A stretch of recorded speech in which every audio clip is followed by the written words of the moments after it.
আসসালামু আলাইকুম রহমতুল্লাহ। ফার্স্ট টিউটোরিয়ালের আরেকটি ক্লাসে তোমাদের সকলকে স্বাগতম। মিশন ঢাপির থার্মোডাইনামিক্সের প্রথম ক্লাসে তোমাদের সকলকে স্বাগতম। আজকে আমরা কি পড়ব? আজকে আমরা থার্মোডাইনামিক্সের বেসিক থেকে শুরু করে কিছু প্রবলেম সলভ করব। আসো আমরা শুরু করে দিই। তো তাপগতিবিদ্যা, এটা শুরুই হয় হচ্ছে তাপগতিবিদ্যার শূন্যতম সূত্র। এটা তোমরা খুব সহজেই জানো যে এটা আসলে কি জিনিস। সেটা হচ্ছে, মনে করো আমার কাছে যদি তিনটা আলাদা আলাদা বস্তু থাকে, তিনটা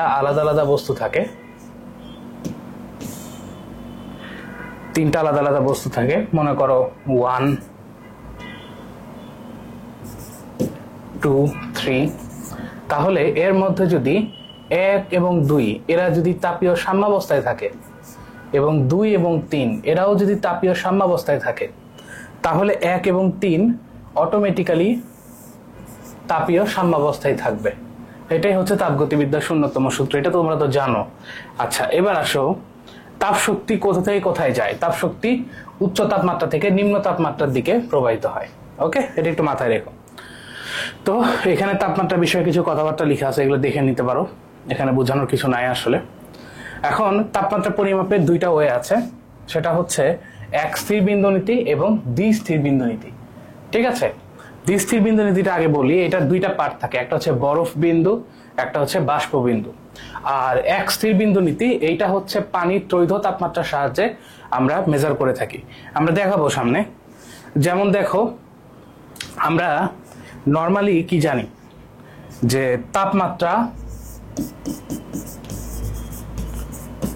তাপমাত্রার যে স্কেল আছে সেইটার একটা সূত্র আছে, যার মাধ্যমে তুমি ডিগ্রি সেলসিয়াস থেকে কেলভিন থেকে ফারেনহাইট থেকে ডিগ্রি সেলসিয়াস এইগুলাতে নিয়ে আসতে পারো। সো তাপমাত্রার পরিবর্তন, বা আমি যদি বলি যে তাপমাত্রার একক পরিবর্তন, মানে ইউনিটটা ডিগ্রি সেলসিয়াস থেকে ফারেনহাইট থেকে কেলভিন, বা কেলভিন থেকে সেলসিয়াস, এরকম ভাবে তুমি যে এককটা চেঞ্জ করতে যাও, সেটা সূত্র তোমরা সবাই জানো, C/5 F - 32/9 K - 273/5। আচ্ছা, এখন এখানে আরেকটা জিনিস দেখা যাচ্ছে। এইটা কি জিনিস? এইটা হচ্ছে তাপমাত্রার পরিবর্তন মাপে। এটা কি মাপে? তাপমাত্রার পরিবর্তন। ভাই আসলে এক্সাম্পল দিই। যেমন দেখো, এখানে বলছে যে তাপমাত্রা যদি 15 ডিগ্রি বৃদ্ধি পায়, কোন একটা জায়গার তাপমাত্রা যদি 15 ডিগ্রি সেলসিয়াস বৃদ্ধি পায়, তাহলে ফারেনহাইট স্কেলে কতটুকু তাপমাত্রা বৃদ্ধি পাচ্ছে। আমরা এই সূত্রটা যখন ইউজ করতাম, তখন হচ্ছে এক্সাক্ট তাপমাত্রা বের করতে পারতাম। মনে করো আজকের দিনে তাপমাত্রা 30 ডিগ্রি, এটা ফারেনহাইট স্কেলে কত, কেলভিন স্কেলে কত। কিন্তু এটা হচ্ছে, এটা কি বোঝাচ্ছে? এটা হচ্ছে, মনে করো আজকের তাপমাত্রার পরিবর্তন হচ্ছে 15 ডিগ্রি, তাহলে সেই পরিবর্তনটা ফারেনহাইটে কতটুকু পরিবর্তন হয়েছে। তাহলে সেটা কি ইউজ করব? আমরা এখান থেকে আসবো, তাহলে del C/5 সমান হচ্ছে del F/9। আচ্ছা, del C কত? 15, 5 del F 9। So del F টা কত? del F টা হচ্ছে, দেখো এটা কত, 3 হয়, 3 নং 27 এত ডিগ্রি ফারেনহাইট। ওকে, এটা কিছু না, ঠিক আছে। ওকে, এবার দেখো, হ্যাঁ, এবার হচ্ছে এক স্থির বিন্দু নীতি। এক স্থির বিন্দু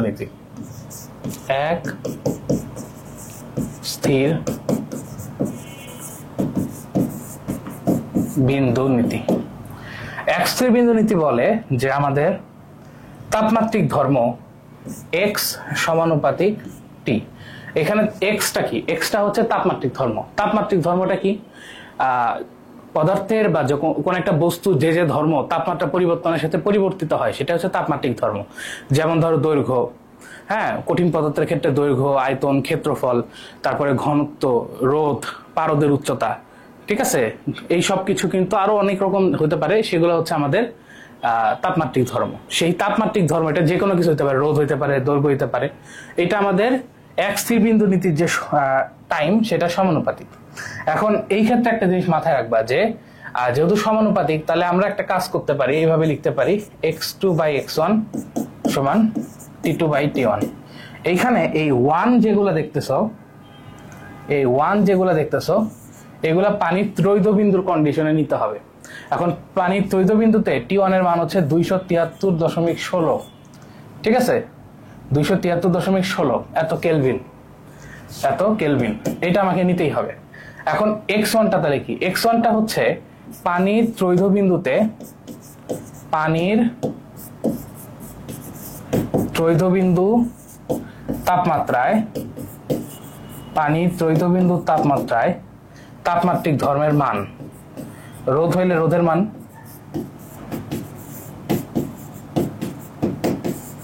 ঠিক আছে।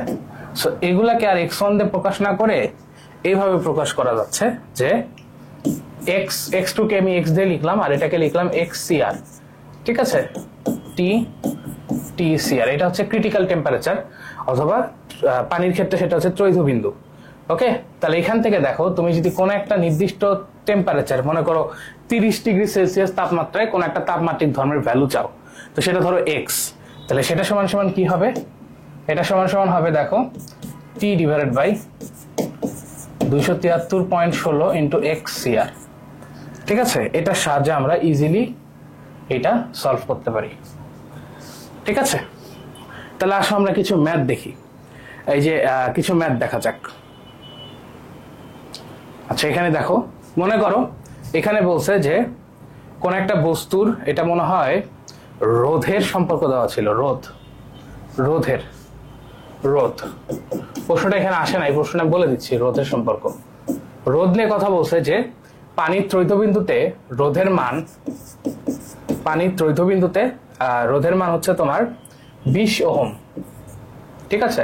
আমাকে বলছে রোধের মান যখন 22 ওহম তখন আমার টেম্পারেচার কত সেটা বের করতে বলছে। তাহলে আমরা সূত্র কি জানি? আমরা সূত্র জানি x ডিভাইডেড বাই xCr সমান সমান T ডিভাইডেড বাই 273.16। এখানে x তো রোধ, তাহলে x টা কত 22, xCr কত 20, T ডিভাইডেড বাই 273.16। সো এখান থেকে আমরা T এর মানটা বের করে ফেলতে পারি, ঠিক আছে। ওকে, এবার আসো তাপীয় সিস্টেম। 3 ধরনের তাপীয় সিস্টেম আছে। একটা হচ্ছে open system, close system, isolated system. Open system মানে হচ্ছে যে সিস্টেমের ভিতরে তোমার ভর এবং শক্তি দুইটাই ট্রান্সমিট করতে পারে, ভর ও শক্তি দুইটাই আদান প্রদান হইতে পারে, সেটা হচ্ছে ওপেন সিস্টেম। এটা তোমার এইচএসসি সিলেবাসে নাই। আরেকটা হচ্ছে ক্লোজ সিস্টেম, যেখানে শুধুমাত্র শক্তির আদান প্রদান ঘটে, ভর আদান প্রদান করে না, ঠিক আছে, এটা তোমার সিলেবাসে আছে। আর আইসোলেটেড সিস্টেম, যেখানে ভর শক্তি কোনো কিছুই ট্রান্সমিট করে না। আচ্ছা, এবার আসো জুলের সূত্র। জুলের সূত্র কি বলে? জুল বলে ডাব্লু সমানুপাতিক কিউ, অর্থাৎ ডাব্লু সমান সমান জে কিউ।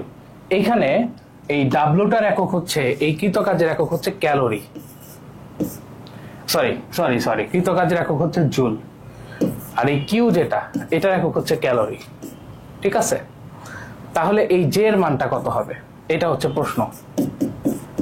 এখন আমরা জানি যে 1 ক্যালোরি সমান হচ্ছে 4.2 জুল। তাহলে 1 জুল কত? 1 ডিভাইডেড বাই 4.2, অর্থাৎ 0.24 ক্যালোরি। তার মানে যে যেটা, এটার মান হচ্ছে 0.24, ঠিক আছে। তো এখানে কিছু কথা লেখা আছে, এটা একটু দেখে নিবা, এটা বোঝার কিছু নাই। আচ্ছা, এবার আসো কিছু কথা। তাপগতিবিদ্যার প্রথম সূত্র কি? আমাদের তাপের পরিবর্তন সমান সমান অভ্যন্তরীণ শক্তির পরিবর্তন যোগ কৃতকাজ, তাই না? অর্থাৎ তুমি যে পরিমাণ তাপ দিচ্ছ, সাপ্লাই করতেছো, তার একটা অংশ অভ্যন্তরীণ শক্তিতে খরচ হয়ে যায়, আর একটা অংশ কৃতকাজ হিসেবে কাজে লাগে, ঠিক আছে। তুমি যদি কোনো শক্তি প্রদান করো কোনো একটা সিস্টেমে, যেহেতু তোমরা তাপ গতিবিদ্যা পড়তেছো, তার মানে এখানে শক্তি প্রদান বলতে আমরা মানে সোর্সটাকে হিট এনার্জিটাকে সোর্স ধরতেছি। সো তুমি তাপ দিলে সেই তাপের একটা অংশ অভ্যন্তরীণ শক্তি পরিবর্তন করে, আর একটা অংশ কৃতকাজে কনভার্ট হয়ে যায়, ঠিক আছে। তো এখানে একটা জিনিস বোঝা লাগবে যে একটা ছক আছে, দেখো ছকটা হলো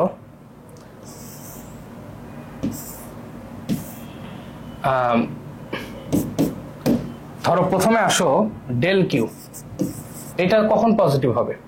যখন সিস্টেমে তাপ যাবে, সিস্টেমে তাপ দেওয়া হবে, তখন ডেল কিউ হচ্ছে পজিটিভ। মাইনাস কখন হবে? যখন সিস্টেম থেকে তাপ বের হবে, সিস্টেম হতে তাপ বের হবে, তখন আমাদের এটা হচ্ছে নেগেটিভ। ওকে, এবার আসো ডেল ইউ, অভ্যন্তরীণ শক্তি। যখন আমার তাপমাত্রা বাড়বে অথবা অথবা যখন আমাদের প্রসারণ হবে, তখন আমাদের ডেল ইউটা হচ্ছে পজিটিভ। আর মাইনাস কখন? যখন আমার তাপমাত্রা কমবে অথবা সংকোচন হবে। ঠিক আছে, সংকোচন। ওকে, এরপরে আসো ডেল ডাব্লু।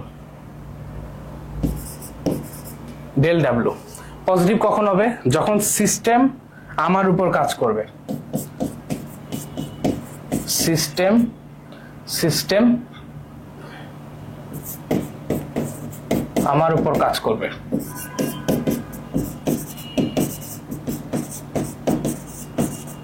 আর মাইনাস কখন হবে? তুমি যখন সিস্টেমের উপর কাজ করবে। সো এটা হবে সিস্টেমের উপর কৃত কাজ। যেমন ধরো তুমি জোর করে সিস্টেমটাকে সংকোচন করতেছো, সেই ক্ষেত্রে কৃত কাজটা নেগেটিভ হবে। আচ্ছা, এবার আসো একটা একটা করে বুঝবো। প্রথমে হচ্ছে অভ্যন্তরীণ শক্তি। ঠিক আছে, অভ্যন্তরীণ শক্তির পরিবর্তন ডেল ইউ, এটা নিয়ে একটু কথা বলি। আচ্ছা, অভ্যন্তরীণ শক্তির পরিবর্তন, এটা হচ্ছে আদর্শ গ্যাস থেকে একটা সূত্র আসে, সেটা হচ্ছে F/2 nR dt। এফটা কি? এফটা হচ্ছে স্বাধীনতার মাত্রা। এফটা হচ্ছে আমাদের স্বাধীনতার মাত্রা। আশা করি এগুলা জানো। আচ্ছা, এফ স্বাধীনতার মাত্রার ডিটেলস তোমরা অবশ্যই আদর্শ গ্যাসে পড়ছো। আচ্ছা, এন হচ্ছে মোল সংখ্যা, আর হচ্ছে মোলার গ্যাস ধ্রুবক, আর ডেল টি হচ্ছে তাপমাত্রা পরিবর্তন। এখন তুমি যখন থার্মোডাইনামিক্সে আসবা, এখান থেকে আরেকটা সূত্র চলে আসে, সেটা হচ্ছে ডেল ইউ সমান সমান এন সিভিডিটি। মানে তুমি যদি এটা ডেল ইউ ধরো আর কি, ডিউ ধরো আর কি, এন সিভিডিটি, আর ডেল ইউ ধরলে এন সিভি ডেল টি। ওকে, এইটা একটা সূত্র, একটু মনে রাখবো, এটা সবসময় কাজ করবে। মানে অনেকে মনে করে এটা মনে হয় শুধু সম আয়তনের জন্য কাজ করে, অ্যান্সার হচ্ছে না, এইটা হচ্ছে অল প্রসেসের জন্য কাজ করে এই সূত্রটা। এটা একটু মাথায় রাখবা, এটা অল প্রসেসের জন্য, সকল প্রসেসের জন্য কাজ করে।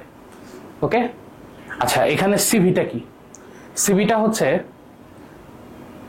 আপেক্ষিক তাপ, বা এই ক্ষেত্রে আসলে এভাবে বলা যায় মোলার আপেক্ষিক তাপ। এখানে এই সিভির সাথে আরেকটা সিপি, তোমরা জানো যে স্থির চাপে সেটা আসে। এখন তোমরা যেহেতু বেসিক পারো, আমরা হচ্ছে একটু ফাস্টই দেখাচ্ছি। আরেকটা টার্ম আছে, সেটা হচ্ছে সিপি, রাইট? সিপি।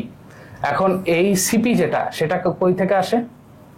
সিপি সেটা কই থেকে আসে? আমরা জানি যে ডেল কিউ হচ্ছে আমাদের এন সিপিডিটি, ডেল কিউ হচ্ছে আমাদের এন সিপিডিটি বা ডেল টি, হোয়াট এভার। ঠিক আছে, ডেল ইউ এটা সবসময় কাজ করবে একইভাবে। এই সূত্রটা কিন্তু শুধুমাত্র সমচাপের জন্য কাজ করে। শোনো, এখানে একটা বড় কনফিউশন স্টুডেন্টদের কাজ করে, সেটা হচ্ছে ভাইয়া ডেল ইউ যদি এনসিপিডিটি সব জায়গায় কাজ করে, তাহলে এনসিপিডিটি সমান ডেল কিউ বা ডি কিউ, এটা কেন সব জায়গায় কাজ করবে না? এটা একটু মাথায় রাখবা যে এটার কারণ হচ্ছে এই এনসিপিডিটি এইটা সবসময় কাজ করতে পারে না, এটা স্পেসিফিক কিছু কাজের ক্ষেত্রে ইউজ হয়। সো একটা জিনিস তুমি জাস্ট মনে রাখবা যে এই নিচের সূত্রটা শুধুমাত্র সমচাপের জন্য, কিন্তু উপরেরটা হচ্ছে সবগুলোর জন্য কাজ করে। এখন এই সিপি এগুলোর মধ্যে কিছু কানেকশন আছে, আর হচ্ছে স্বাধীনতার মাত্রা, সেগুলো আমরা একটু দেখার চেষ্টা করি। তো প্রথমে আসো স্বাধীনতার মাত্রা। এফ সমান সমান একটা সূত্র হচ্ছে 1+2/গামা। ঠিক আছে, এই গামাটা কোন গামা? ওই যে রুদ্ধতাপীয় প্রক্রিয়ার যে গামা, সেই গামাটা হচ্ছে এই গামা। তো স্বাধীনতার মাত্রা জানা থাকলে তুমি গামা বের করতে পারবা। নাকি উল্টা লিখলাম? আরে উল্টা লিখছি, সরি, আরে উল্টা লিখেছি। এইটা হলো সূত্র। স্বাধীনতার মাত্রা জানলে তুমি গামা বের করতে পারবা। ওকে, এবার আসো আরেকটা বিষয় আছে, সেটা হচ্ছে সবসময় মনে রাখবা যে সিপি কিন্তু সিবি থেকে বড় হয় সবসময়, এবং এদের বিয়োগফল সেটা কিন্তু আমাদের মোলার গ্যাস ধ্রুবক আর হয়। ঠিক আছে, আচ্ছা, এই গামার আরেকটা পরিচয় আছে, সেটা হচ্ছে সিপি/সিভি। ঠিক আছে, এখন এই যে তিনটা কন্ডিশন লিখলাম, এইটারে তুমি যদি আবার একটু সামারাইজ করতে চাও বা আরেকটা শর্টকাট বলতে চাও, অনেক সময় তোমার পরীক্ষায় সিবি সিপি এগুলোর মান দেওয়া থাকে, গামা দেওয়া থাকে না বা এফ দেওয়া থাকে না। তো এটার সাথে আরেকটা সূত্র আছে, সেটা হচ্ছে দেখো সিভি সমান সমান F by two R, CB সমান সমান এফ বাই টু আর, আর সিপি এটা সমান সমান F by two R plus R. ব্যাস, এইগুলো একটু মনে রাখলো, এগুলো মনে রাখলে মোটামুটি কাজ শেষ। এই যে এই পাশে যেগুলো লিখলাম খুচরা খাসরি ফর্মুলা, এগুলাকে বলি আমরা খুচরা খাসরি ফর্মুলা। খুচরা খাসরি কেন বলি? কারণ কখন কোনটা লেগে যাবে বলা যায় না, সবগুলো একটু মনে রাখো, ঠিক আছে? কখন কোনটা লেগে যাবে বলা যায় না। ওকে, খুচরা খাসরি ফর্মুলা। আচ্ছা, এবার আসো সামনের দিকে যাই। হ্যাঁ, এই যে এখানে একটু ব্যাখ্যা ট্যাখ্যা দেওয়া আছে, এগুলো পড়ে নিও। এই যে পড়ে নিও একটু, এখানে বোঝার কিছু নাই, এগুলো সব আমি এক্সপ্লেন করছি অলরেডি, ঠিক আছে? সব আমি এক্সপ্লেন করছি। আচ্ছা, এবার আসো, আমরা জানি যে তাপগতীয় প্রক্রিয়া চারটা আছে। প্রথমটা ধরো আমি ধরছি সমচাপীয় প্রক্রিয়া, এটা নিয়ে আমি এক্সপ্লেন করা শুরু করি। তো সমচাপীয় প্রক্রিয়ার অর্থাৎ কি বুঝতেই পারতেছো, প্রেসার কনস্ট্যান্ট। আর প্রেসার কনস্ট্যান্ট মানে কি? এই বেটা হলো চার্লসের সূত্র মেনে চলে। প্রেসার কনস্ট্যান্ট মানে কি? দে উইল অ্যাবাইড চার্লস ল, চার্লসের সূত্র সে মেনে চলে। তো চার্লস বাবু সাহেব কি বলেছিল? সেটা হচ্ছে V1 বাই T1 সমান সমান V2 বাই T2, রাইট? এটা কিন্তু চার্লসের সূত্র সাহায্যে এক্সপ্লেন করা যায়। আচ্ছা, এখন দেখো, যেহেতু তোমার প্রেসার কনস্ট্যান্ট সমচাপ, তার মানে সমচাপের ক্ষেত্রে আমি বলছিলাম যে ডেল কিউ হচ্ছে এন সিপি ডিটি। সমচাপের ক্ষেত্রে এই সূত্রটা তুমি ইউজ করতে পারো। আচ্ছা, এখানে আমি ডিটি বারবার বলতেছি কেন? কারণ ম্যাক্সিমাম ক্ষেত্রে ডিটির জন্য ইউজ করা হয়, তুমি ডেল টি দিতে পারো, সমস্যা নাই। ওকে, তবে আমি এখন থেকে যেটা করবো, এই ডেল টি না লিখে আমি ডি দিয়ে লিখবো, ডি কিউ সমান সমান এন সিপি ডেল টি। এটা দেখে আবার ভেবো না যে ভাই এটাকে আপনি কেমনে কি করলেন। আচ্ছা ঠিক আছে, তুমি ডেল টি দিয়েই লেখো, প্যারা নাই। যারা বেসিক জানো তারা কিন্তু এখানের ব্যাপারটা জানো যে জাস্ট কিছুই না, আমি যদি ক্ষুদ্র পরিবর্তন নেই তখন ডেলের জায়গায় জাস্ট ডি আসে, ঠিক আছে? ওকে, আর এটা তো ইউনিভার্সাল সূত্র, সব জায়গায় কাজ করতেছে। ওকে, তাহলে আমার যে সূত্রটা সেটা কি? ডেল কিউ সমান সমান del U plus del W. এটা যদি ইউজ করি, ডেল কিউ কত আসে? N CP del T. Del U কত আসে? N CP del T. আচ্ছা, আর ডাব্লুর এখানে একটা বিষয় আছে, দেখো নর্মালি ডাব্লুর যে ডাব্লুর যে সূত্র সেটা হচ্ছে, আমি এখানে না লিখে আগের পেজে লিখি, ইউনিভার্সাল সূত্র ডাব্লুর। এই যে এই পেজে লিখি, তাহলে এক জায়গায় সব হয়ে যাবে নি।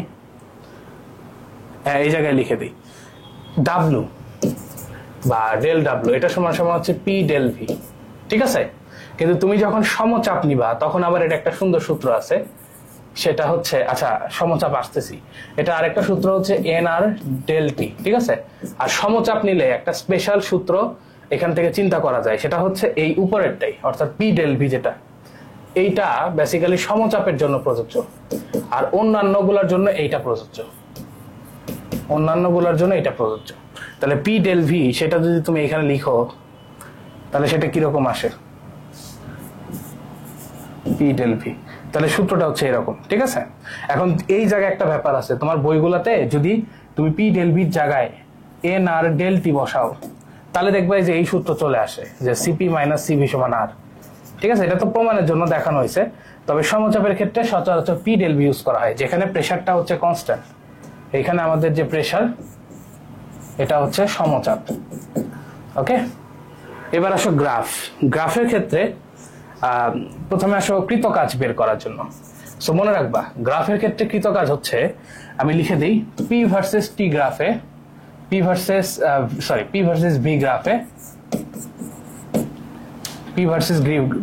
গ্রাফে এরিয়া আন্ডার দ্য কার্ভ, তোমার যে গ্রাফ থাকবে সেটার যে এরিয়া আন্ডার দ্য কার্ভ সেটাই হচ্ছে আমাদের কৃতকাজ।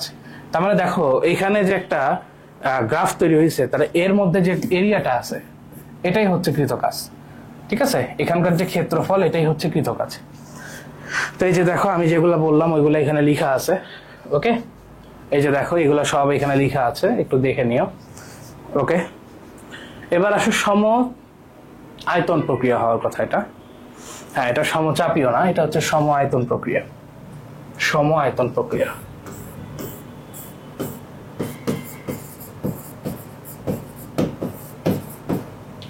আচ্ছা, সম আয়তন প্রক্রিয়া মানে কি? ভলিউম হচ্ছে কনস্ট্যান্ট। ভলিউম কনস্ট্যান্ট মানে আমরা জানি ডাব্লু ডেল ডাব্লু সমান সমান পি ডেল ভি, অর্থাৎ ডেল ডাব্লু হচ্ছে 0। এটা যদি 0 হয় তাহলে ডেল কিউ সমান সমান জাস্ট আমাদের ডেল ইউ থাকে, আর এটা সমান সমান আসে এন সিভি ডেল টি। অনেকে যে ভুলটা করে সেটা হচ্ছে এটা সমান সমান অনেকে এন সিপি ডেল টি বসায় দেয়, কিন্তু তুমি এটা ইউজ করতে পারবা না এখানে। কেন পারবা না? কারণ এটা সমচাপ না। এনসিপি ডেলটি শুধুমাত্র সমচাপের জন্য কাজ করে।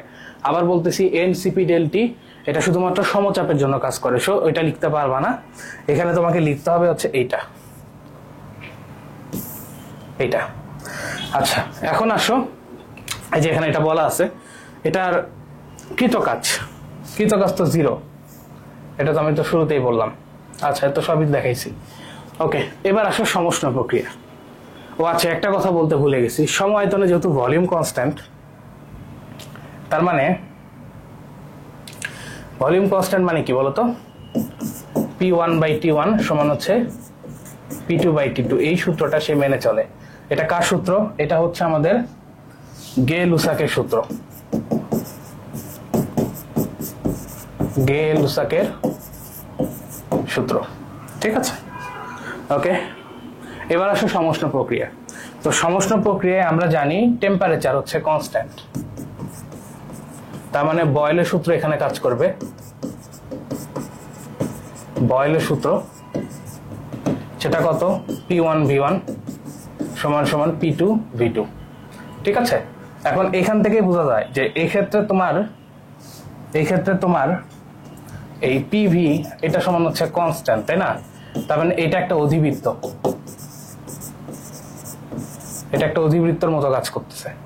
সো সেটাই হচ্ছে এই যে এখানে দেখানো আছে, এই যে দেখো এরকম। ওকে, আশা করি বুঝতে পারছো। এখন এই ডেল কিউ সমান del U plus del W, আচ্ছা এটা আমি আসতেছি। এবার আসো, এটার ক্ষেত্রে সবচেয়ে বেশি যেটা লাগে সেটা হচ্ছে এই একটা সূত্র, আর একটা হচ্ছে কৃতকাজের সূত্র। কৃতকাজের সূত্র হচ্ছে NR T ln V2/V1 অথবা NRT ln P1/P2। এই সূত্রটা কাজে লাগে, ঠিক আছে? আচ্ছা, আরেকটা কথা বলি যে তুমি হচ্ছে সমষ্ণ প্রক্রিয়া ইউজ করো বা রুদ্ধতাপীয় অথবা সমচাপ বা সমায়তন, যাই করো না কেন, প্রথম দুইটা তো আসে না অতটা, একটা সমষ্ণ আর হচ্ছে রুদ্ধতাপীয়টাই বেশি আসে। তো তুমি যেটা ইউজ করো না কেন, ওই আদর্শ গ্যাসের যে সূত্র P1V1/T1 সমান P2V2/T2, এটা কিন্তু সব জায়গায় কাজ করবে। এবং আরেকটা কথা সেটা হচ্ছে এই গ্রাফটা একটু মাথায় রাখবা, যে গ্রাফটা হচ্ছে এরকম, ঠিক আছে? এটা একটু পরে লাগবে। রুদ্ধতাপীয় প্রক্রিয়া গ্রাফের সাথে এটার একটা কানেকশন আছে, তোমরা জানো, আমি জানি, তারপর দেখাবো। এবার আসো রুদ্ধতাপীয় প্রক্রিয়া। সো রুদ্ধতাপীয় প্রক্রিয়ার ক্ষেত্রে যেটা মাথায় রাখতে হবে সেটা হচ্ছে এখানে কোনো তাপের আদান প্রদান নাই। আচ্ছা, আরেকটা কথা সেটা হচ্ছে যখন তোমার কাছে এরকম একটা প্রশ্ন করবে যে কোন একটা গ্যাসের বা কোন একটা টায়ারের বা কোন একটা জায়গার আয়তন ধীরে ধীরে পরিবর্তন হচ্ছে, মনে করো কোন একটা টায়ার ধীরে ধীরে প্রসারিত হচ্ছে, এই ধীরে ধীরে এই কথাটা যখন বলবে তখন বুঝে নিবা সেটা হচ্ছে সমষ্ণ প্রক্রিয়া, ঠিক আছে? আর যদি তোমাকে হঠাৎ করে বলে হঠাৎ টায়ারটা ব্লাস্ট করে গেল, হঠাৎ বোমটা ফেটে গেল, তখন সেটা হচ্ছে রুদ্ধতাপীয় প্রক্রিয়া। ওকে, এটা একটু মনে রাখার টেকনিক মনে রাখতে পারো। এই ক্ষেত্রে আমাদের ডেল কিউ 0 এবং ডেল ইউ হচ্ছে মাইনাস ডেল ডাব্লিউ, অর্থাৎ অভ্যন্তরীণ শক্তি কৃতকাজ, মানে অভ্যন্তরীণ শক্তি থেকেই কৃতকাজ হচ্ছে। তার মানে সে কৃতকাজ করার জন্য তার অভ্যন্তরীণ শক্তি খরচ করতেছে, ঠিক আছে? এখন সেটা সমান সমান কত হবে? Minus N CV del T. Okay, আচ্ছা, এই ক্ষেত্রে কৃতকাজের সূত্রটা একটু মাথায় রাখতে হবে। এই যে এখানে ভুল আছে, কৃতকাজের সূত্রটা একটু মাথায় রাখতে হবে। কৃতকাজের সূত্রটা একটু মাথায় রাখতে হবে। দেখো, ঠিক আছে, কৃতকাজের সূত্রটা মাথায় রাখতে হবে। সেটা কি? সেটা হচ্ছে ডাব্লিউ সমান সমান এন আর ওয়ান মাইনাস গামা, এন আর ওয়ান মাইনাস গামা, ঠিক আছে, টি টু মাইনাস টি ওয়ান, টি টু মাইনাস টি ওয়ান। ওকে, এটা একটু মাথায় রাখবা, এটা খুবই গুরুত্বপূর্ণ। আচ্ছা, এবার আসো রুদ্ধতাপীয় প্রক্রিয়া। তোমার সমষ্ণ প্রক্রিয়া যেমন বয়েলের সূত্র মানে, রুদ্ধতাপীয় প্রক্রিয়া ডিরেক্টলি বয়েলের সূত্র মানে না, সে একটা স্পেশাল জিনিস মানে। সেটা হচ্ছে P1 V1 two the power gamma সমান হচ্ছে P2 V2 to the power gamma. Gamma নিয়ে অলরেডি বলছি, গামা হচ্ছে 1 + 2/f, ঠিক আছে। আচ্ছা, এবার এইটার আরো দুইটা জাসা তোমার মতো ভাই আছে, এটাও একটু মাথায় রাখতে হবে। সেটা হচ্ছে T1 V1 গামা মাইনাস 1 সমান হচ্ছে T2 V2 গামা মাইনাস 1। তুমি এগুলো একটু মুখস্থ করার চেষ্টা করবা, কারণ এগুলো পরীক্ষায় ডিরেক্ট আসে, ঠিক আছে। এরপরে আরেকটা আছে P1 1 minus gamma by gamma সমান P2 T2 1 minus gamma by gamma. এই যে তিনটা সূত্র লিখলাম, এটা একটু মাথায় রাখতে হবে, ঠিক আছে। নাকি উল্টা লিখছি রে? উল্টা লিখেছি। এটা হচ্ছে gamma by 1 minus gamma, gamma by 1 minus gamma, sorry, এটা গামা বাই 1 মাইনাস গামা। হ্যাঁ, এই যে তিনটা সূত্র এখানে লিখলাম, এই তিনটা সূত্র একটু তোমরা মনে রাখবা, ঠিক আছে। এইটা এবং হচ্ছে এইটা, এই তিনটা সূত্র মনে রাখলে আমাদের কাজটা অনেকটাই সহজ হয়ে যাবে, ঠিক আছে। ওকে, আমরা তাহলে সামনে আগাতে পারি।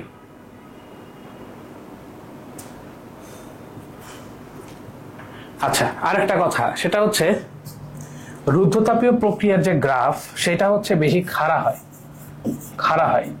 অর্থাৎ আমি যদি সমষ্ণ প্রক্রিয়ার গ্রাফের সাথে কম্পেয়ার করি, তাহলে সমষ্ণ প্রক্রিয়ার গ্রাফের ঢাল এম অফ সমষ্ণ, এম বলতে ঢাল বোঝাচ্ছি, সমষ্ণ প্রক্রিয়ায় পি ভার্সেস ভি গ্রাফের যে ঢাল, সেটা হচ্ছে আমাদের রুদ্ধতাপীয় প্রক্রিয়ার ঢালের গামা গুণ খাড়া, গামা গুণ খাড়া। এটা একটু মাথায় রাখবা, ওকে, ঠিক আছে। এবার আসো, আমরা এমসিকিউতে চলে আসছি। তাপগতিবিদ্যার কোন সূত্রকে ভিত্তি করে থার্মোমিটার তৈরি করা হয়? অ্যান্সার হচ্ছে শূন্যতম সূত্র, ঠিক আছে।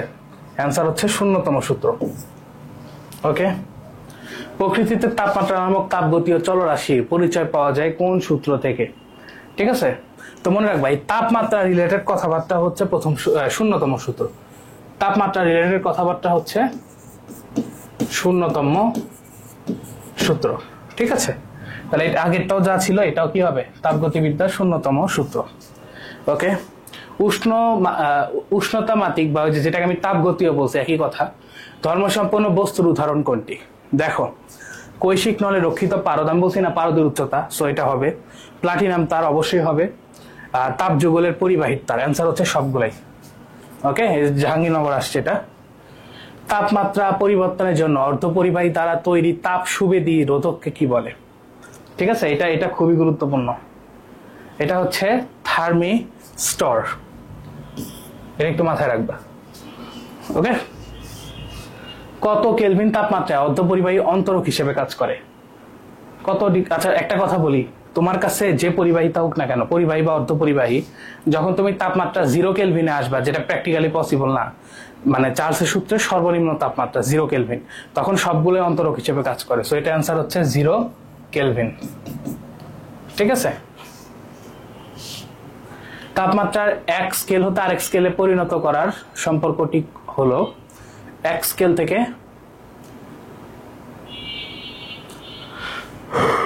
আচ্ছা দেখো, এটা কি হবে? ঊর্ধ্ব স্থিরাঙ্ক বিয়োগ নিম্ন, এটা হবে না, পার্ট বাই এই যে বি নম্বরটা, দেখো এটা বোঝাই যাচ্ছে, ঠিক আছে, ওকে। ফারেনহাইট স্কেলে কোন বস্তুর তাপমাত্রা 98 ডিগ্রি হলে সেলসিয়াস স্কেলে বস্তুটির তাপমাত্রা কত? নিজেরা ট্রাই করবা এটা। ফারেনহাইট স্কেলে কোন তাপমাত্রা সেলসিয়াস স্কেলে দ্বিগুণ? কোন তাপমাত্রা সেলসিয়াস স্কেলে দ্বিগুণ?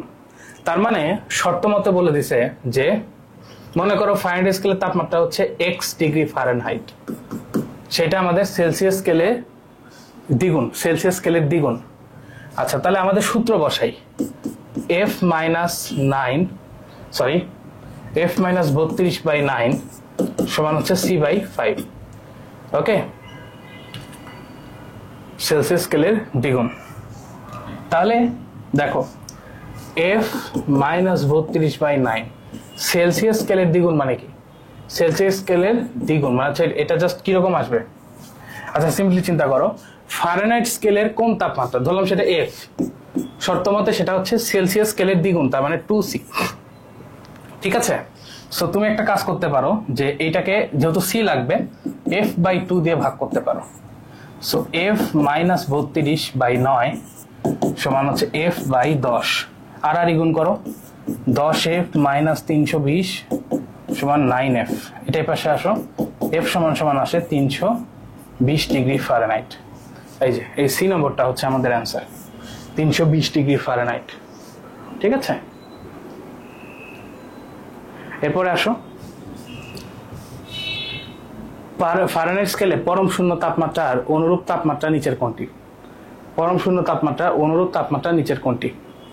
তো এই যে পরম শূন্য তাপমাত্রা, ঠিক আছে, এটা মানে কি? পরম শূন্য তাপমাত্রা হচ্ছে কেলভিন স্কেলে সেটা হলো 0 কেলভিন, সেটা ফারেনহাইট স্কেলে কত সেটা একটু বের করবা তোমরা। আচ্ছা, এর আগেটা কিন্তু তোমরাই করতে পারবা। কেলভিন যেহেতু 0, সূত্র বসাবা k মাইনাস 273/5 সমান f মাইনাস 32/9। এখানে k এর মানটা বসাবা 0। ঠিক আছে, কত তাপমাত্রা সেলসিয়াস স্কেল এবং ফারেনহাইট স্কেল অভিন্ন? ঠিক আছে, এটা মনে রাখবা, এটা হচ্ছে মাইনাস 40 ডিগ্রি, সেলসিয়াস এবং ফারেনহাইট সেম। এটা একটু মুখস্থ রাখবা, এটা প্রচুর আসে পরীক্ষায়। কোন তাপমাত্রায় কেলভিন এবং ফারেনহাইট স্কেলের একই পাঠ পাওয়া যায়? ঠিক আছে, এটা নিজেরা ট্রাই করো। এটা হবে না, এই একটা কথা বলি, এটা হবে না। ঠিক আছে, সেলসিয়াস এবং কেলভিন এরা কখনো একই টেম্পারেচারে আসতে পারে না। ঠিক আছে, ওকে। 1 কাপ পানির তাপমাত্রা এত থেকে এততে নামা হলো, ফারেনহাইট স্কেলে পরিবর্তন কত? প্রথমে দেখো সেলসিয়াস স্কেলে পরিবর্তন কত, সেটা হচ্ছে 100 বিয়োগ 35 অর্থাৎ 65। তাহলে আমরা সূত্র দেখলাম কি, ডেল সি বাই 5 সমান হচ্ছে ডেল এফ বাই 9। তো ডেল সি কত? 65/5 ডেল এফ বাই 9। সো এটা আসে 1 3। সো ডেল এফ হচ্ছে 13 গুণন 9, 3 9 সাথে সাথে 7 থাকলো 2, 9 × 9 10 11, 117 ডিগ্রি ফারেনহাইট। এই এ নম্বরটা হচ্ছে অ্যান্সার। ওকে, একটি ত্রুটিপূর্ণ থার্মোমিটার সাধারণ বায়ুচাপে গলিত বরফে 4 ডিগ্রি, শুষ্ক বাষ্পে এত ডিগ্রি পাঠ দেয়। থার্মোমিটারটি 51 ডিগ্রি সেলসিয়াস পাঠ দিলে প্রকৃত পাঠ কত? এই ধরনের ম্যাথে তুমি মনে রাখবা, দুইটা থার্মোমিটার আঁকাবা, একটা ত্রুটিপূর্ণ, একটা হচ্ছে ভালো। প্রথমটা হচ্ছে এরর, পরেরটা হলো ভালো। তো এইখানে নর্মাল তাপমাত্রায় যখন 100 ডিগ্রি সেলসিয়াস, তখন আমার এইখানে দেখাচ্ছে যে এটা হইলো 98 ডিগ্রি সেলসিয়াস, তাই না? এই যে শুষ্ক বাল্বে 98, শুষ্ক বাল্ব মানে কি? সর্বোচ্চ বিন্দু যেটা। আচ্ছা, বরফে এটা হচ্ছে 0 ডিগ্রি, আর এখানে দেওয়া আছে কত? 4 ডিগ্রি। আমাকে বলছে ত্রুটিপূর্ণ থার্মোমিটারে পাঠ যখন 51, তখন এই পাঠটা কত এটা বের করতে বলছে। ঠিক আছে, তখন প্রকৃত পাঠ কত এটা আমাকে বের করতে বলছে। তাহলে সেটা কিভাবে বের করব? আসো দেখি। এটা বের করার নিয়ম হচ্ছে, দেখো আমরা নর্মালি এভাবে লিখতে পারি না, যে এটার ক্ষেত্রে এই সূত্রটা ইউজ করব, যে প্রথমটা দেখো সি মাইনাস নিম্ন স্থিরাঙ্ক 0, 100 মাইনাস 0 সমান সমান, এই ক্ষেত্রে ইউজ করতে পারি কত? 51 বিয়োগ 4, 98 বিয়োগ 4। ঠিক আছে, এটা আমরা ইউজ করতে পারি। ওকে, এটা তো আমাদের নর্মাল সূত্র, তাই না? বা তোমার যদি এটা মনে রাখতে কষ্ট হয়, তুমি জাস্ট এটা মনে রাখবা, সি বাই 100 সমান সমান X minus X of ice, X of steam minus X of ice. So এখানে এক্স অফ স্টিম হচ্ছে 98, এক্স অফ আইস হচ্ছে 4, এক্স হচ্ছে 51।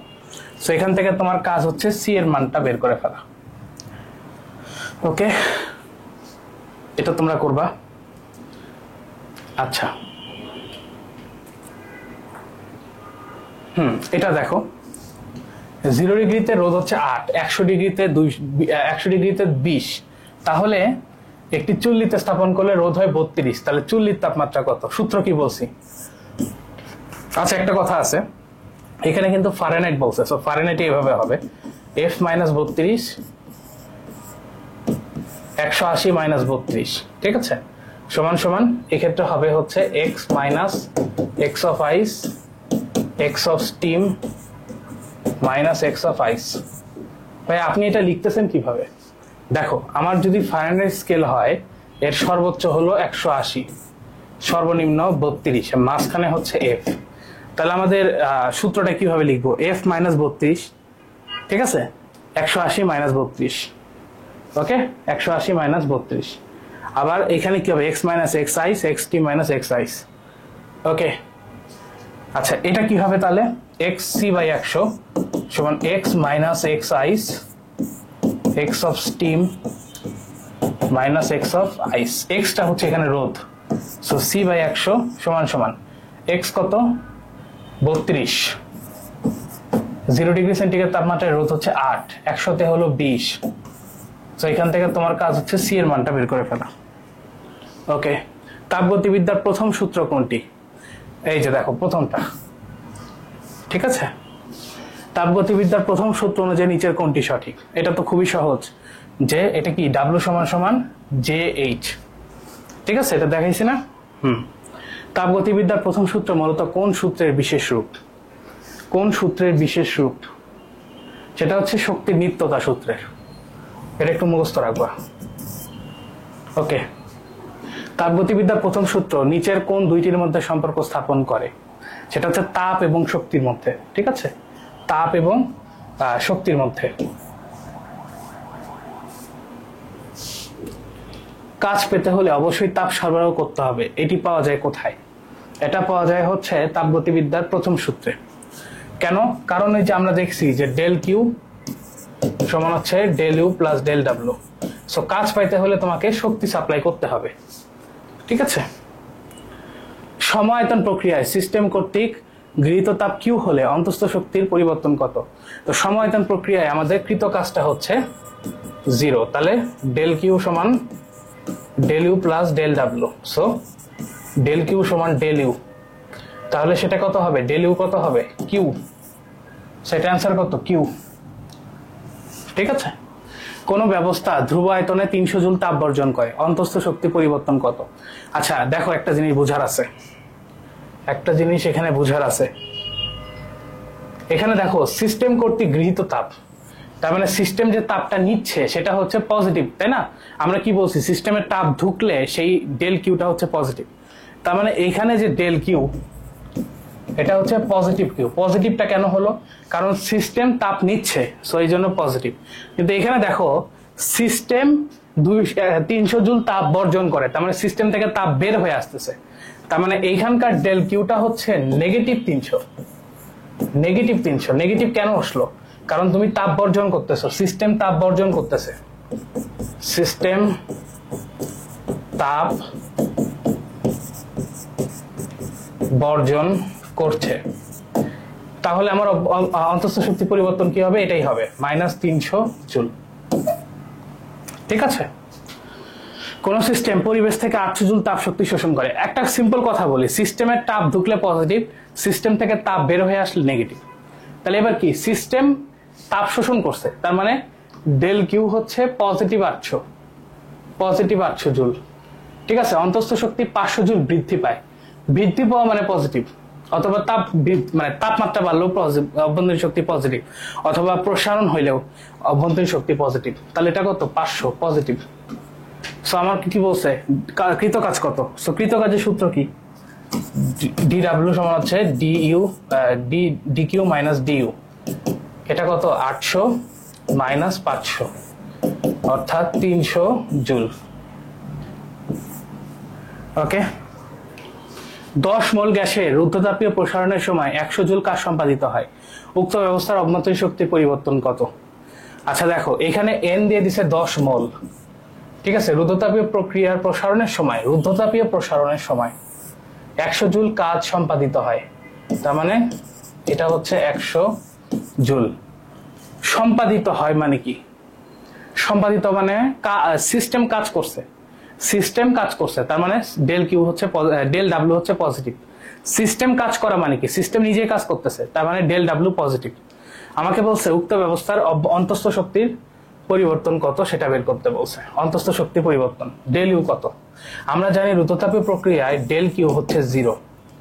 সো ডেল ডাব্লিউ সমান হচ্ছে, বা ডেল ইউ সমান minus del W, right? So del U সেটা কত হবে? -100 জুল। সো এটা অ্যান্সার কত? -100 জুল। ওকে। গরমে গোসলের পর শরীরের কি ঘটনা ঘটে? গরমে গোসলের পরে শরীরের কি ঘটনা ঘটে? অভ্যন্তরীণ শক্তি হ্রাস পায়, এই জন্য তো তোমার ঠান্ডা ঠান্ডা লাগে। তাপ ধারণ ক্ষমতার একক নিচের কোনটি? তাপ ধারণ ক্ষমতার একক নিচের কোনটি? এটা তো খুব সোজা, joule per kelvin. Joule per kelvin, ঠিক আছে? ওকে। তাপ ধারণ ক্ষমতার মাত্রা নিচের কোনটি? তো জুল পার কেলভিন যদি হয় তাহলে দেখো জুল পার কেলভিন, এখানে জুলের মাত্রা কি লিখবো? আমরা জানি যে জুল হচ্ছে নিউটন মিটার পার কেলভিন। তার মানে এইটাকে তুমি যদি হিসাব করতে চাও, এই নিউটন হচ্ছে mLt-2, m কত l, আর এটা কত থিটা ইনভার্স। সো এটাকে লেখা যায় ml স্কয়ার পার টি স্কয়ার ইন্টু থিটা ইনভার্স। তার মানে এটা কোনটা? যে এ নম্বর। এটা খুবই গুরুত্বপূর্ণ, ঠিক আছে? এটা একটু মাথায় রেখো। ওকে। ফুটন্ত পানি বাষ্পে পরিণত হচ্ছে, এই অবস্থায় আপেক্ষিক তাপ কত? ওকে, আপেক্ষিক তাপ কত? ফুটন্ত পানি বাষ্পে পরিণত হচ্ছে, এই অবস্থায় আপেক্ষিক তাপ কত? সেটা হচ্ছে আমাদের কত হবে? অসীম হবে। ভাই অসীম কেন হবে? একটু বুঝাই দেন, একটু বুঝাই দেন। আপেক্ষিক তাপের সূত্র কি? S সমান Q divided by M del theta, তাই না? তো যখন ফুটন্ত পানি বাষ্পে পরিণত হচ্ছে তখন হচ্ছে বাষ্পীভবনের সুপ্ত তাপ কাজ করতেছে, অর্থাৎ এখানে তাপমাত্রা পরিবর্তন হচ্ছে না, কিন্তু অবস্থার পরিবর্তন হচ্ছে। এটা হচ্ছে সুপ্ত তাপের কনসেপ্ট, যেখানে তোমার তাপমাত্রা বাড়াচ্ছ, তাপ দিচ্ছ, তাপ বাড়াচ্ছ, কিন্তু তাপমাত্রা পরিবর্তন হচ্ছে না, শুধুমাত্র অবস্থার চেঞ্জ হচ্ছে। তার মানে এই ডেল থিটার মান হচ্ছে 0, কারণ এখানে তাপমাত্রা পরিবর্তন হয় না। সো এটা আসে Q/0, মানে হচ্ছে ইনফিনিটি বা অসীম। ওকে। গামা সমান 1.67 হলে গ্যাসীয় অণুটি কত পারমাণবিক হবে? এটা একটু বোঝা লাগবে। এটা তো খুবই সোজা, কিভাবে করতে হয় এটা? আমরা প্রথমে এফ বের করব। আমরা জানি গামা সমান 1 + 2/f। সো এটা আসে 1.67, 1 + 2/f। সো 2/f সমান 0.67। সো এফ আসতেছে 2 / 0.67। সো এটা কত আসে? 2 / 0.67। দাঁড়াও, ক্যালকুলেটর নেই, ক্যালকুলেটর ইউজ করি।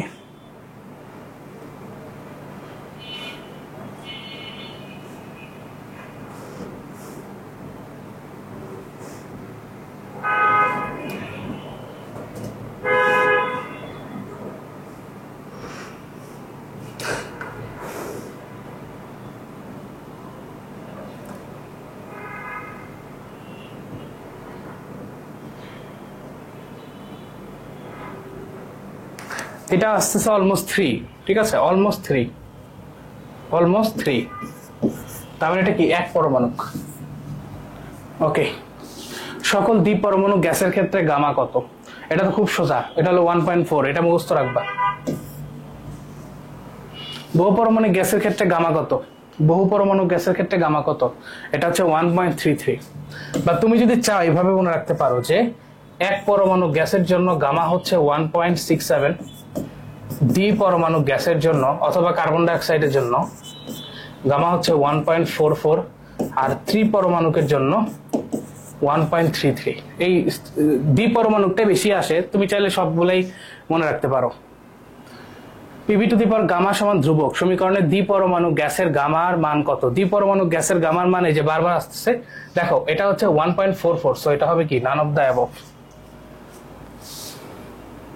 নিয়ন গ্যাসের ক্ষেত্রে গামা কত? নিয়ন কি এক পরমাণু গ্যাস, তার মানে কি হবে? 1.67। নাইট্রোজেন গ্যাসের ক্ষেত্রে গামা কত? নাইট্রোজেন N2 দ্বিপরমাণুক, তার মানে এটা কি হবে 1.44, এই যে এটা কাছাকাছি, সো এটা অ্যান্সার। একটি আদর্শ গ্যাসে সিপি এবং সিবির মধ্যে সম্পর্ক কি? সিপি মাইনাস সিবি সমান আর, ঠিক আছে। একটি আদর্শ গ্যাসে সিপি বাই সিবি সমান এক্স হলে এটা তো গামা, নিচের কোন সম্পর্কটি সঠিক?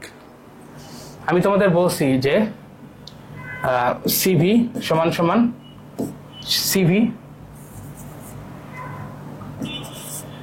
আচ্ছা আগে এইভাবে দেখো, সিপি বাই সিবি সমান হচ্ছে gamma, right? CP by CB সমান সমান গামা, এটা হচ্ছে কথা।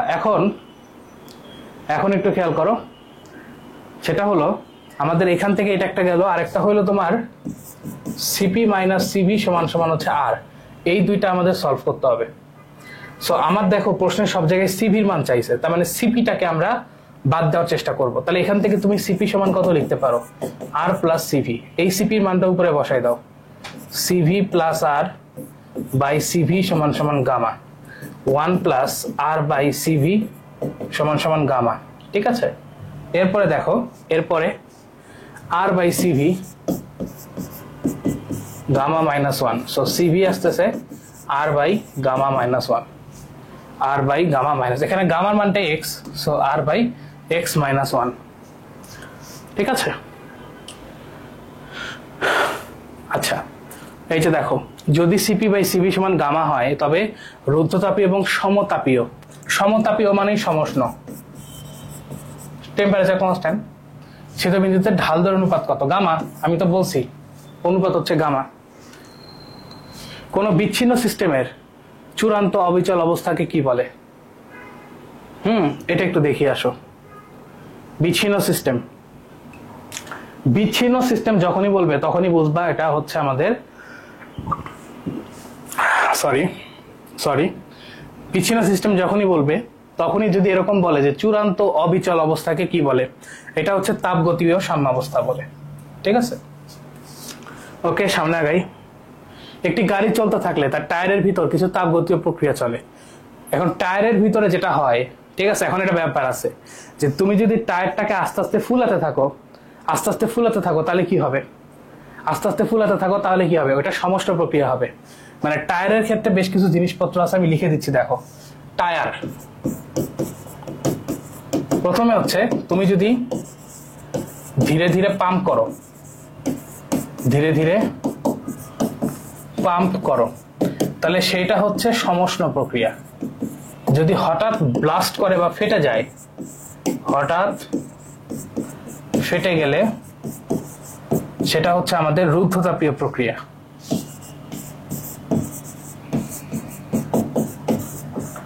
আর যদি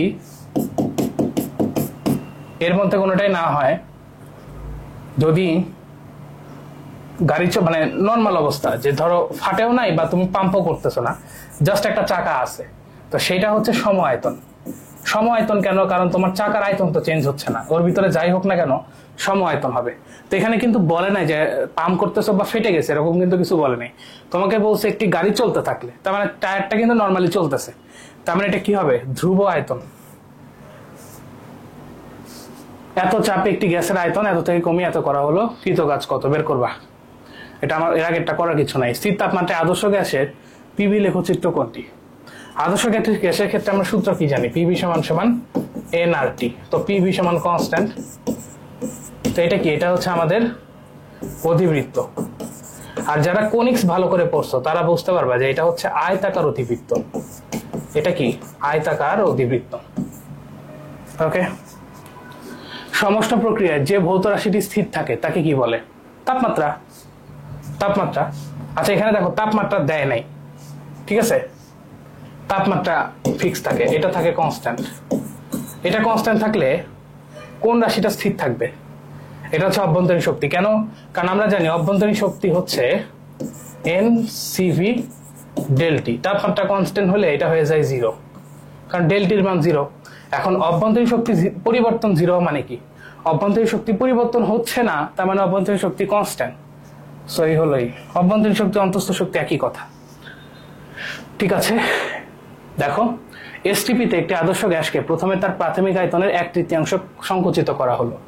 তারপর প্রসারিত হতে দেওয়া হলো যতক্ষণ না পর্যন্ত তার চাপ প্রাথমিক চাপের অর্ধেক হয়। উভয় প্রক্রিয়ায় গ্যাসের তাপমাত্রা স্থির থাকে। যদি গ্যাসের প্রাথমিক অভ্যন্তরীণ শক্তি ইউ হয়ে থাকে তাহলে চূড়ান্ত অভ্যন্তরীণ শক্তি কত, এইটা আমাকে বের করতে বলছে। তাহলে আসো এবার এই ম্যাথটা আমরা সলভ করি। ঠিক আছে, আসো দেখি তাহলে। এসটিপিতে একটি আদর্শ গ্যাসকে প্রথমে তার প্রাথমিক আয়তনের 1/3 সংকুচিত করা হলো, এরপর প্রসারিত হতে দেওয়া হলো যতক্ষণ না তার চাপ প্রাথমিক চাপের অর্ধেক হয়। উভয় প্রক্রিয়ায় গ্যাসের তাপমাত্রা স্থির থাকে। ঠিক আছে, যদি গ্যাসের প্রাথমিক অভ্যন্তরীণ শক্তি ইউ হয় তাহলে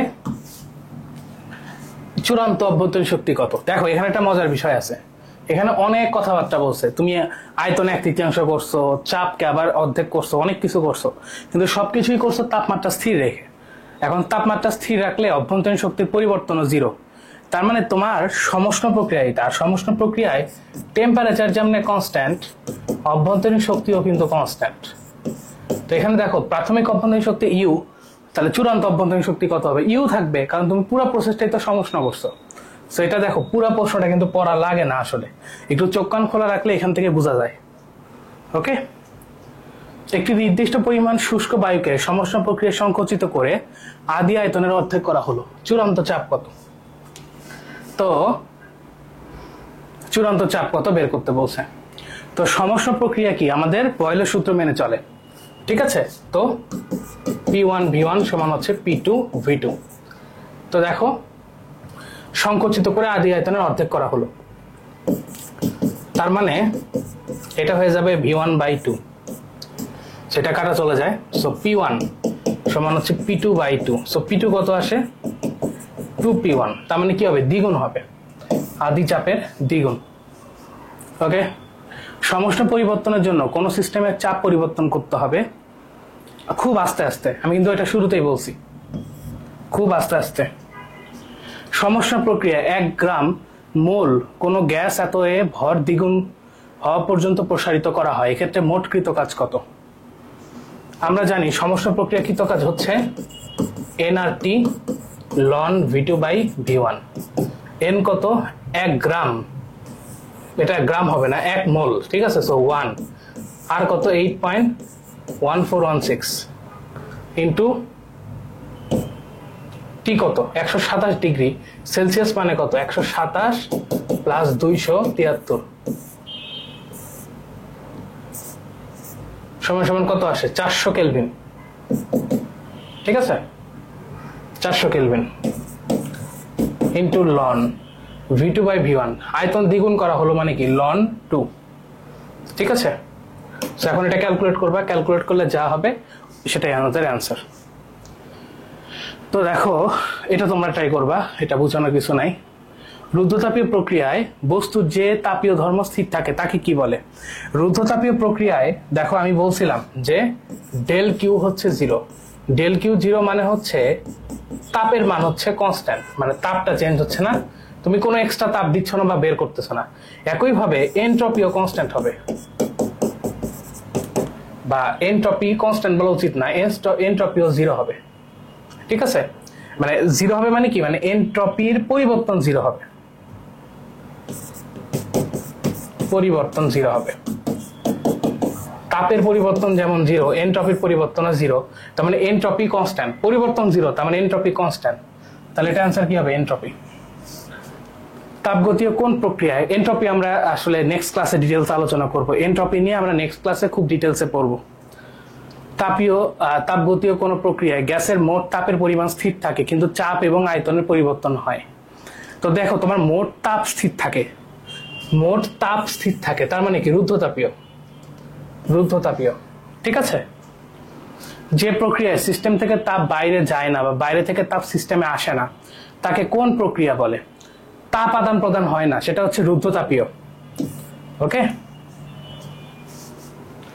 রুদ্ধতাপীয় প্রক্রিয়ায় চাপ প্রয়োগ করলে নিচের কোন সমীকরণটি শুদ্ধ। তো ডেল কিউ 0 রুদ্ধতাপীয় প্রক্রিয়ায়। রুদ্ধতাপীয় প্রক্রিয়া পরিবর্তনের বৈশিষ্ট্য কি, এটি একটি দ্রুত প্রক্রিয়া। অবশ্যই, আমি তো বলছি এটা হঠাৎ হয়ে যায়, তার মানে দ্রুত। এই পরিবর্তনে তাপমাত্রা স্থির থাকে, নো। এই পরিবর্তনের পাত্রটি কুপরিবাহী হওয়া দরকার, ইয়েস। কেন কেন কুপরিবাহী হইতে হবে, কেন, কারণ তোমার তাপের আদান প্রদান করা যাবে না। তাপের আদান প্রদান কখন তুমি আটকাতে পারবা? যখন তুমি কূপ পরিবাহী নিবা। তাহলে এটা অ্যান্সার হচ্ছে 1 এবং 3। একটি আদর্শ গ্যাস একটি তাপ অন্তরকের আবরণযুক্ত দৃঢ় পাত্রে শূন্য মাধ্যমে প্রসারিত হলো, ফলে নিচের কোনটি সঠিক? একটি আদর্শ গ্যাস একটি তাপ অন্তরক, এই তাপ অন্তরক কথাটা বললেই বোঝা লাগবে রুদ্ধতাপীয়। আর রুদ্ধতাপীয় যদি হয় তার মানে কি? রুদ্ধতাপীয় হলে কি হবে? আচ্ছা যাই পুরোটা পড়ি। অন্তরকের আবরণ যুক্ত দৃঢ় পাত্রে শূন্য মাধ্যমে প্রসারিত করা হলো, তার মানে এখানে তোমার আয়তন বাড়ছে। রুদ্ধতাপীয় বুঝলাম, কিন্তু এখানে আমাদের আয়তন বাড়ছে। আমরা কি জানি রুদ্ধতাপীয় প্রক্রিয়ায় PV to the power gamma হচ্ছে কনস্ট্যান্ট। সো এখানে যদি আয়তন বাড়ে তাহলে অবশ্যই প্রেসার কমবে, তার মানে কি হবে? চাপ হ্রাস হবে। কিন্তু এখানে তো এরকম কোনো কিছু দেখতেছি না। এখানে অপশনে কি সমস্যা আছে? অপশনে কি সমস্যা আছে? দাঁড়াও কোশ্চেনটা একটু চেক করি তো কোনো সমস্যা আছে কিনা।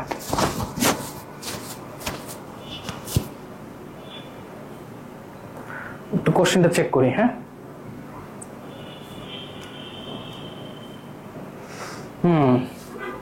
আচ্ছা কোশ্চেন ঠিক আছে। তাহলে এইভাবে হচ্ছে না, তাহলে এটা আরেকটা সূত্র আছে না? এই যে তোমাদের এখানে যে 3টা সূত্র লিখে দিয়েছিলাম, তোমাদের মনে আছে কিনা? 3টা সূত্র লিখে দিয়েছিলাম রুদ্ধতাপীয় প্রক্রিয়ার জন্য।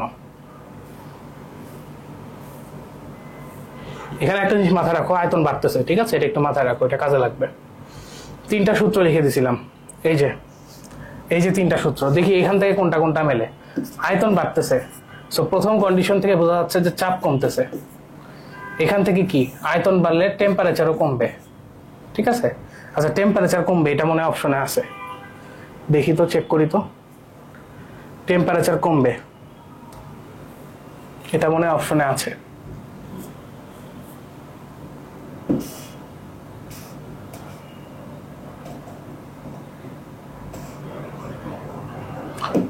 হ্যাঁ যা আছে, দেখো সূত্রটা কি? সূত্রটা হচ্ছে T1V1 গামা মাইনাস 1 সমান হচ্ছে T2V2 গামা মাইনাস 1। তোমার আয়তন বাড়তেছে, তাহলে টেম্পারেচার কমবে, তার মানে কি হবে? তাপমাত্রা হ্রাস পাবে, ঠিক আছে? রুদ্ধতাপীয় প্রক্রিয়া নিচের কোন সমীকরণটি শুদ্ধ? PV to the power gamma হচ্ছে কনস্ট্যান্ট। ওকে, রুদ্ধতাপীয় পরিবর্তনে আয়তন এবং তাপমাত্রার সম্পর্ক কি? আয়তন এবং তাপমাত্রা, এই যে T_V to the power gamma minus 1 সমান হচ্ছে কনস্ট্যান্ট, ঠিক আছে? T_V to the power gamma minus 1 এটা হচ্ছে কনস্ট্যান্ট। সো এখানে কোনটা হবে? এখানে একটা টি মিস গেছে, সো এটা হচ্ছে ডি নম্বরটা, ঠিক আছে? ওকে, একটি রুদ্ধতাপীয় প্রক্রিয়ায় পরিবেশের তাপমাত্রা বৃদ্ধি পেলে সিস্টেমের অণুর গতিশক্তি কি হবে? পরিবেশের তাপমাত্রা যদি বাড়ে, পরিবেশের তাপমাত্রা বাড়লে গতিশক্তি বৃদ্ধি পাবে, এটা তো কমন সেন্স, ঠিক আছে? এরপরে আসো, স্বাভাবিক তাপমাত্রা ও চাপে কিছু পরিমাণ গ্যাসকে হঠাৎ সংকুচিত করে, এই হঠাৎ মানে কি? রুদ্ধতাপীয় 1/4 করা হলে তাপমাত্রা কত গুণ হবে? ওকে,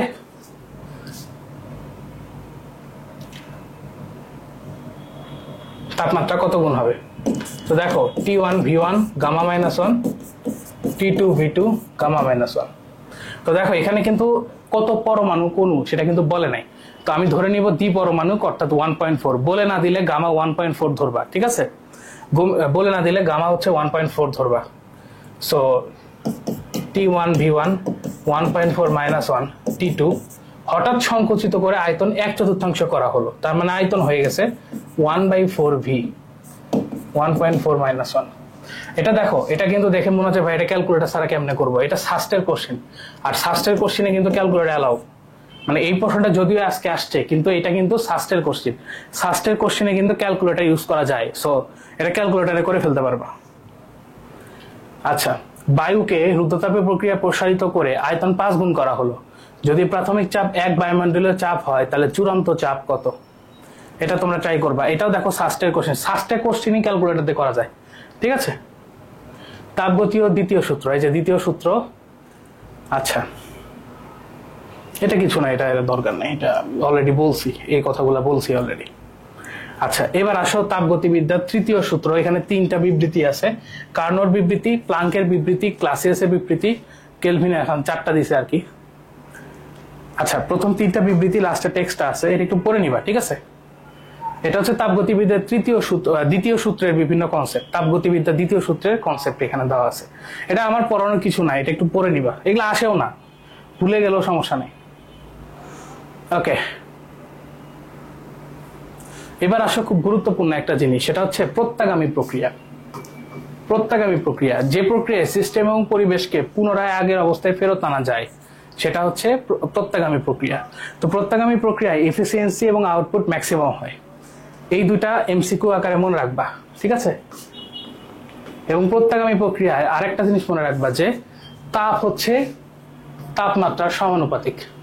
তাপ হচ্ছে তাপমাত্রার সমানুপাতিক। ওকে, অপ্রত্যাগামী কি উল্টা? অপ্রত্যাগামী হচ্ছে যে প্রক্রিয়ায় সিস্টেম এবং পরিবেশকে পুনরায় আগের অবস্থায় ফেরত আনা যায় না, ঠিক আছে? সিস্টেম এবং পরিবেশকে পুনরায় আগের অবস্থায় ফেরত আনা যায় না, সেটাই হচ্ছে আমার অপ্রত্যাগামী প্রক্রিয়া। ওকে, এবার আসো হিট ইঞ্জিন। হিট ইঞ্জিনটা আমরা নেক্সট ক্লাসে শুরু করতে চাচ্ছি। সো আজকের ক্লাসটাতে আসলে আমরা হচ্ছে তাপগতিবিদ্যার যে মেইন কথাবার্তা প্রথম অর্ধেক সেইটা শেষ করছি। তো নেক্সট ক্লাস থেকে আমরা হিট ইঞ্জিন শুরু করব। হিট ইঞ্জিন, কার্নোট সাইকেল এবং এন্ট্রপি, এই 3টা ইম্পর্টেন্ট টপিক আমাদের বাকি আছে। আরেকটা আছে রেফ্রিজারেটর। এই 4টা ইম্পর্টেন্ট টপিক বাকি আছে, এটা আমরা নেক্সট ক্লাসে শিখবো। তো ঠিক আছে, আজকে এই পর্যন্তই। সবাই ভালো থেকো, দেখা হবে পরবর্তী ক্লাসে। তো সবাই ভালো থেকো, আসসালামু আলাইকুম, দেখা হবে।